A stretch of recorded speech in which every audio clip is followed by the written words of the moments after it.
Hi, Gary Chillingworth here for Airgun World Magazine, Shooting Country TV. Welcome to Life at the Range.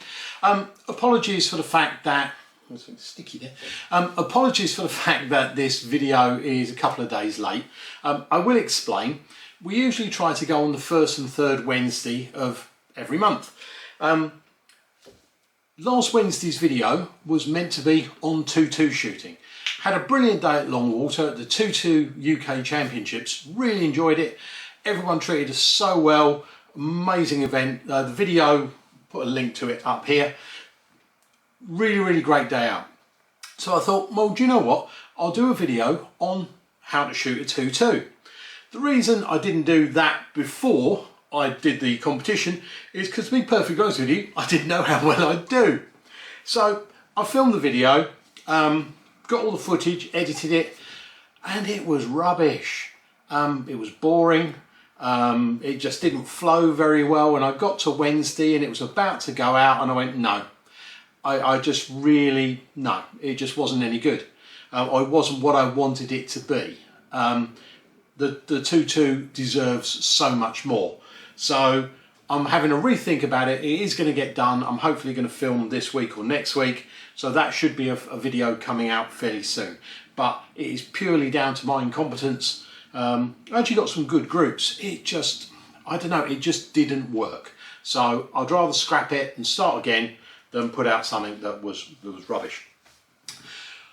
So what is this week's video about? Well, this week's video is about winter is coming, to quote Game of Thrones.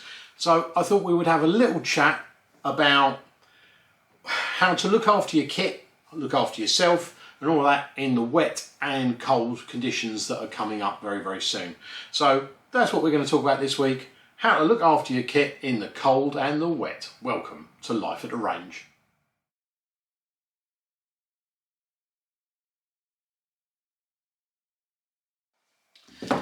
Now, when we are looking at rifles, it's a field sport, or if you're a hunter or anything like that, there is going to be times when you're going to be outside and you're going to be shooting and your gun's going to get wet. You just can't avoid it.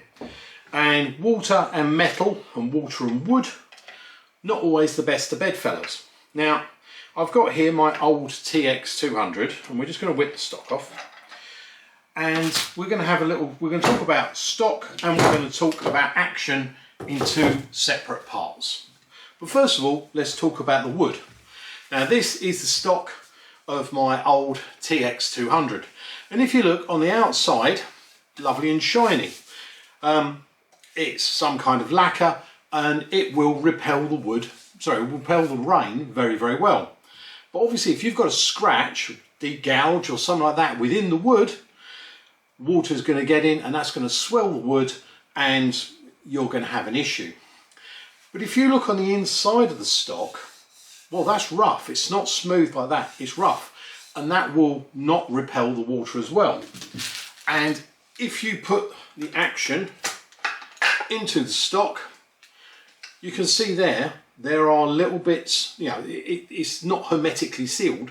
Water that will hit the action and it will roll down inside of the stock and you could end up with swelling of the wood.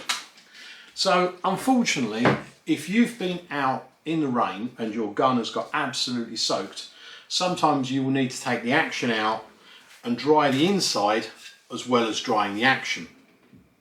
Now on a PCP that really shouldn't be an issue, but with spring guns it can be a bit of swine because obviously when you're putting stock bolts in, there's different stock bolt pressures and things like that could affect your zero. So I would strongly recommend whenever you take a gun apart and you re-zero it, certainly if you're out hunting, just check your zero and make sure that nothing has moved. So how do we look after the wood? Well, as I said, this is a lacquered finish, so it should just need a wipe down. Now, a lot of people use microfiber cloths or they'll use, you know, just some kitchen towel. I like the good old-fashioned J cloths because they're very good at sopping up water. So basically what I do is when I come off the course, first thing I do is if the gun has got wet, I give it a wipe down with one of these until I can see no visual water. I then take a soft microfiber cloth, give that a dry down, and then I wrap it up and I put it away for the journey home. Now, what do I mean by wrapping it up? Well, there's still going to be moisture around, and one of the biggest problems is you've been walking around, oh god, I'm getting old. You've been walking around with your gun bag and you've been opening and closing it all the way through the competition, and I guarantee you that the inside of these things get absolutely soaking wet. So you're now taking your nice dry gun and you are putting it into a wet bag. You've now got a 2 or 3 hour drive home. You're going to be stuffed. So what I always do is I just carry a nice big towel with me. I wrap the gun up in the towel. I then put the towel in the put the gun in the towel in the bag, so that the towel will soak up the moisture that's inside the bag and it will prevent your gun from getting too wet. So that's what I do. Off the course, wipe down, dry down, wrap it in a towel, in the bag, off you trot. That's, you know, it really is that simple. If you've got a laminate stock, there is a thing called GRS oil, which is very, very good for laminate stocks. I've never used it, but I've heard good things. It's about 15 quid for a small little thing of that, but you don't use a lot. You can use Danish oil, linseed oil. If you can use linseed oil, be careful, because if you get linseed oil in a rag and you leave it compressed, it apparently can create heat and catch fire, so you have been warned. But yeah, basically there are lots of oils over there. Go to your gun shop and ask for some stock oil, and you know, just keep it coated a couple of times a year and it'll stop it from cracking. One thing you must never ever do is, if your stock is soaking wet and your gun is soaking wet, it's very tempted to come home and stick it next to a radiator. All that will do is dry out the seals in your gun and dry out your stock, and you'll get cracking. So natural heat, you know, natural warmth and things like that to help dry things out. Never put it near a heat source, because that will not be good for your gun.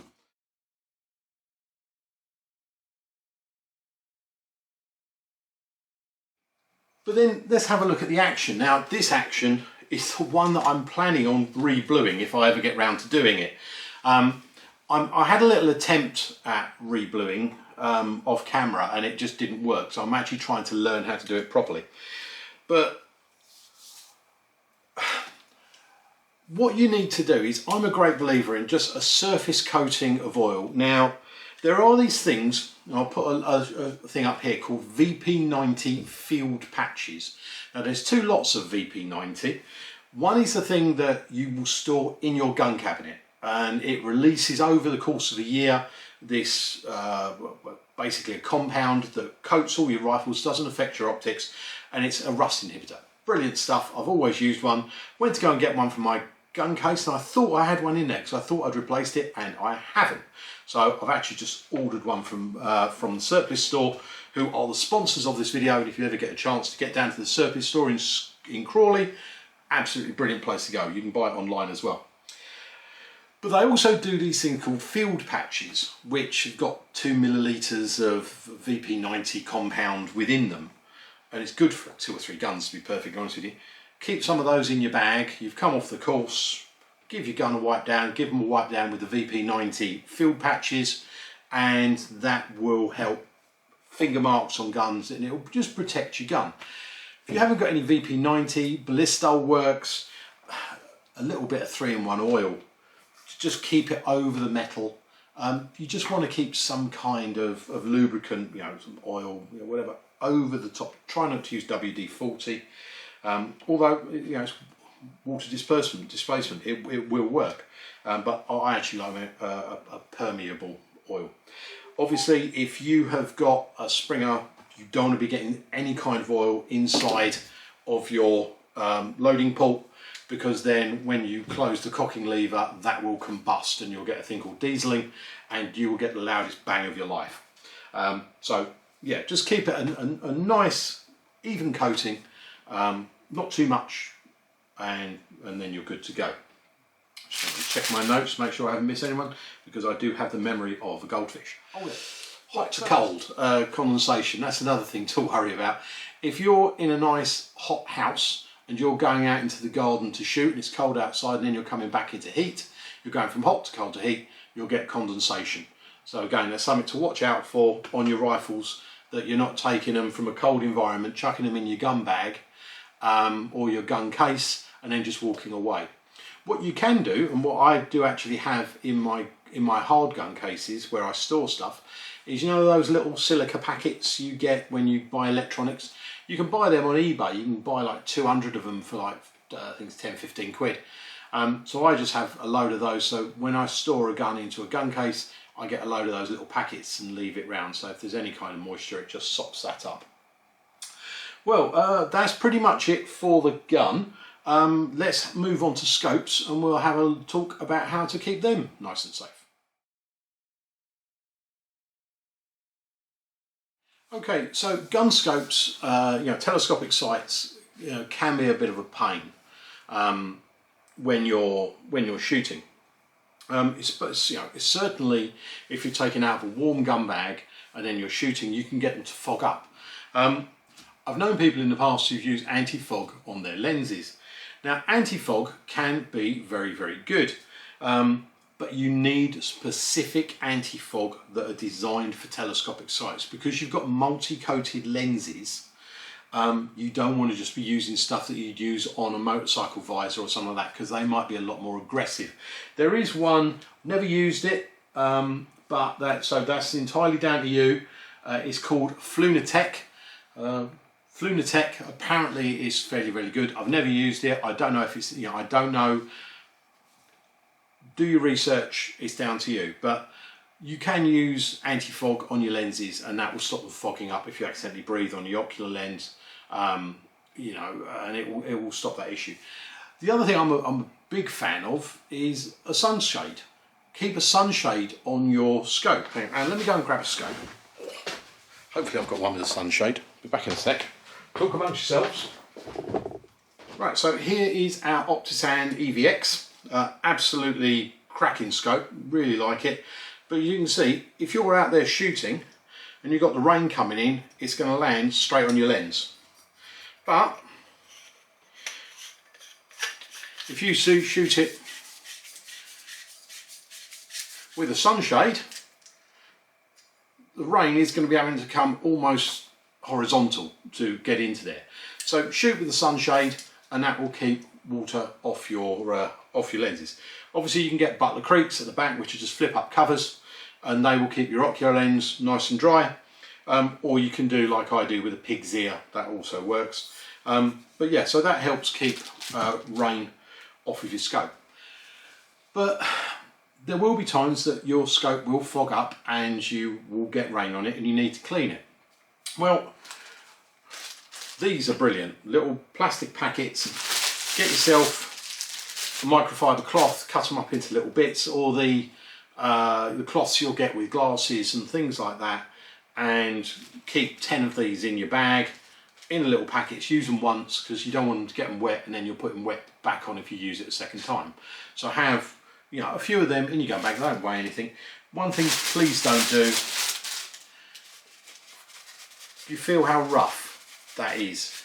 I don't want to be scraping that all over my lenses. It's an expensive piece of kit. Don't use kitchen towel on your lenses. A J-cloth microfiber towel. Just make sure it's clean, because again, you don't want to be rubbing grit into your lenses.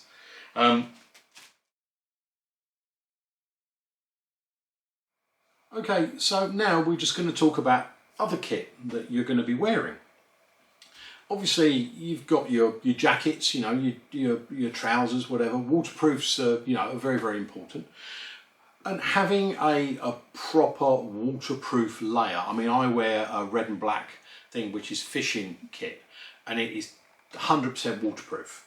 If you get things that are Gore-Tex, Gore-Tex is lovely. It breathes and it's really, really good, but it's not always totally waterproof. I have a thing, it's almost like rubberized and nothing gets through it. I keep completely dry, which I love. I also wear a bib and brace, so my trouser waterproofs come up to there with the bits over the top and then the jacket over the top. Because the problem is, if you wear ones that are just waist, sort of around the waist, and then the other, then when you're rolling about on the mat, you have water that comes up inside and you end up with a wet bit in the middle, which is no fun for anyone. So I'm a big fan of the bib and brace, and I like something that's totally waterproof. But other people will prefer a Gore-Tex jacket. Now, in the past I've used stuff from Jack Pike, really good. My Swed Team jackets are absolutely amazing, but they're like £450 for one of those jackets. Thank you very much, Swed Team.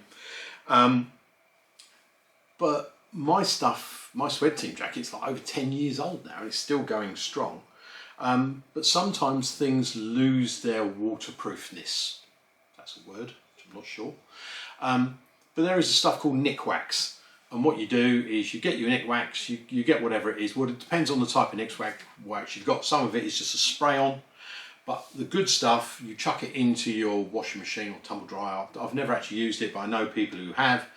And washing machine, you put it in, you wash it, and it comes out and it's waterproof again, and it's good for another 4 or 5 years.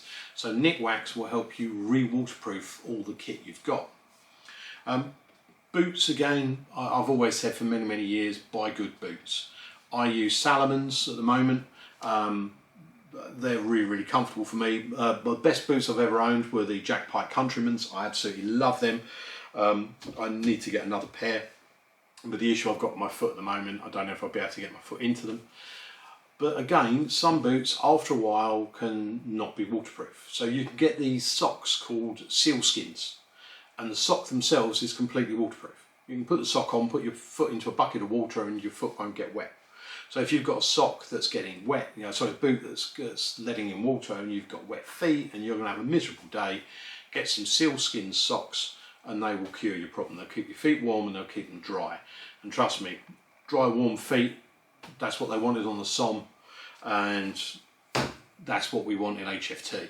The sealskin socks, absolutely brilliant. I think they do gloves as well. Let me just check my thing. Right, gloves. Now, gloves, again, because what we're using for, they will get wet. Now, gloves are very important in HFT. When you wear a glove and you're gripping the post, not only does it give you extra grip, obviously you've got this rough stuff on top, so that's going to help you gripping. It's going to give you stability and it takes the pulse out of your hand. There is no top shooters that I'm aware of that do not wear a glove. Needs to clean. The problem is, if you're doing a 2-day competition and it's chucking it down both days, your glove will get really wet and manky on day one and you're never ever going to dry it out.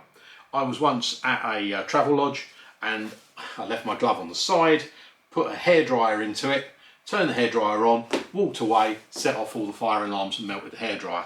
That was an interesting chat with the hotel manager. Just simple, 2 gloves. Have one for each day. They're £30 from in to shoot. Most gun shops will sell them. I use the Anschutz 110. This is the 109. The only difference is colour. I don't think they do the 109 anymore. But if you can have 2 gloves, have 2 gloves. So that way you can have one on day one, get soaked, and then you've got a nice dry glove on day 2. It is miserable shooting with a wet glove. You just end up cold hands and it's horrible. So 2 gloves. Just let me check. I think, to be honest with you, that's pretty much it. It's not rocket science, and it's just a short video today. Just keep your kit dry, keep yourself warm, and you're going to have a much better day. We are going to get into the other 2-2 video very soon. I'm hopefully going to be meeting up with Lockett sometime in November to get the next lot of the bench rest videos done. And that's about it. I'm going to be at Furnace Mill next weekend, both days. I've got a new foot brace, which is hopefully going to help me walk better and shoot better. Got the Southern Hunters series coming up, and I think the Midland Hunters series is coming up as well.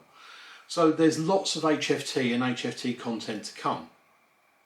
I've also got myself a new toy. which may or may not be a crossbow, so I'm thinking we might do a video with that, have a bit of fun. But I'm toying with the idea of that, making that our Christmas video this year. We'll go out and shoot something with a crossbow. Yeah, but that's about it. As ever, thank you for all for keeping in touch and for keeping me sane. Apologies for the lateness of the video again, but I hope you understand why I'd rather do something properly than not, than put out something that I wasn't happy with. So take care of yourselves, take care of each other. We'll see you on the range again very, very soon, and that's about it. Ta-da.